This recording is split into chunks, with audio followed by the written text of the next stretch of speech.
Hi, folks. This is Don Meissner with the North Country Fishing Report, and I'm here with Linda. And Linda, recently you came to me and you had just seen that the park police had put out a request for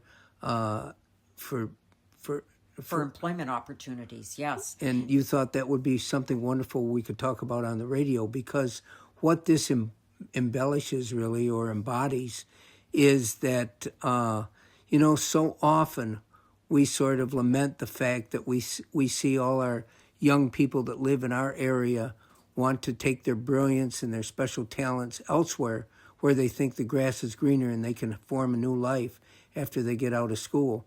But you know what? We have this environment around us, this setting around us, that really offers some tremendous opportunities for people's employment and sort of the way their life is going to be as they go forward.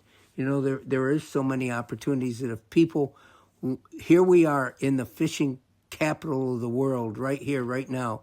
We live where we're bringing people to experience the once-in-a-lifetime catching a monster smallmouth bass that exists only in the St. Lawrence River and Lake Ontario.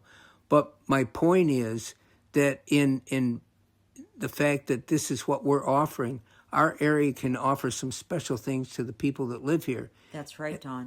There could be so many career opportunities visualized and experienced here in the North Country. Yes. And, yes. We have the opportunity for people. We have a tremendous outdoor school at Wanakina where people can go and be trained to become forest rangers.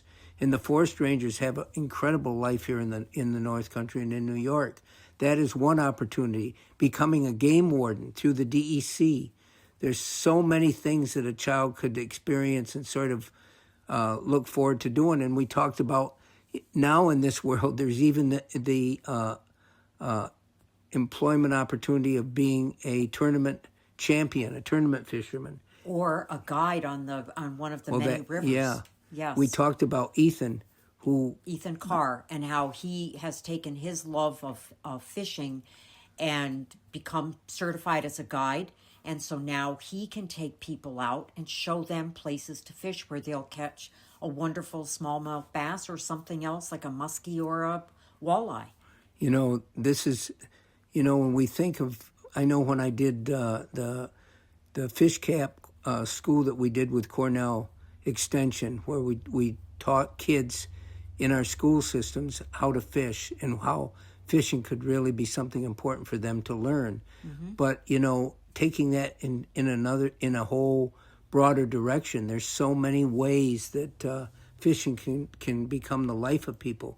You could learn about the business opportunities and the stores that can be started, or I guess stores might not be the right word, but your specialty shops that provide rods and reels and lures. Yes. For folks coming into the area, or kayaks. And there's also opportunities with the big national fishing organizations like Major League Fishing or the National Professional Fishing League. Not just the tournaments, but these big companies that create fishing tackle. Oh, they need executives, and they need people that can represent them around the country.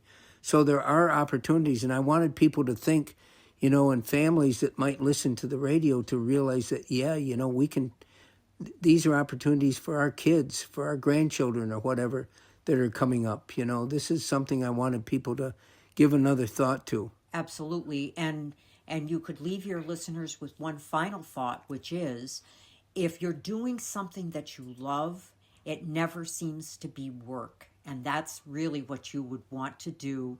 If you have a love of the outdoors, do something in the outdoors. You'll want to do it forever. Absolutely. Until next time, folks, this is Don and Linda with the North Country Fishing Report.